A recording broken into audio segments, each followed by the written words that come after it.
Атадан балаға қалатын кәсіптің түрі бар. Бұл әлемнің 169 мемлекетінде істеп тұрған кәсіп. Ертең сіздің балаларыңызға, ұрпақтарыңызға қалатын кәсіп. Бұл жолда жүру үшін бұл кәсіп істеу үшін адалдық керек, білім керек, ақыл керек. Жан-жақты дамыған тұлғалардың кітаптарын оқисыз. Ұлы тұлғалар бар, оның ішінде шетелдің тұлғалар бар. Сол арқылы сіз кәсіп бастауыңызға болады. Яғни әр кетсе бір 10 жыл ішінде осы онлайн кәсіп жақсы дамитын болады. Қазір күннің қарқын алып келе жатыр, қарыштап дамуда осы онлайн кәсіп. Онлайн кәсіп істеу үшін сізге не керек? Қолыңызда ұялы телефон және интернеттің күші керек. Яғни интернет ұстап тұрған жер болса болды. Басы осы болмақ. Сіз онлайн кәсіп істеңіз болады, жасыңыз 18-ден асу керек. Шарттары. Соның бір шарты бар, соны орындайсыз.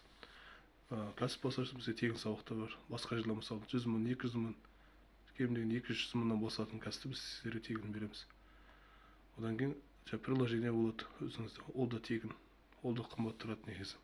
Бәрі тегін, сол арқылы кәсіп бастап кетесіз.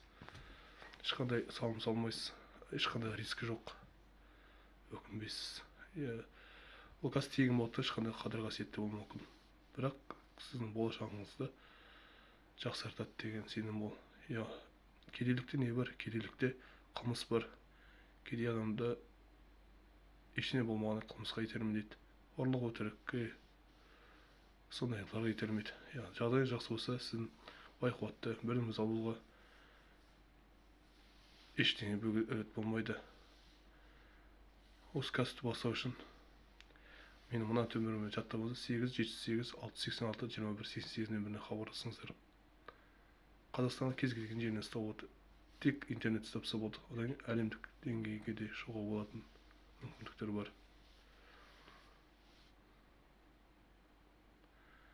Яғни біз күнде пайдаланып жүрген WhatsApp, Telegram, Facebook, YouTube, TikTok бұл шетелдерде кәсіп істеуге арналған платформалар табылады.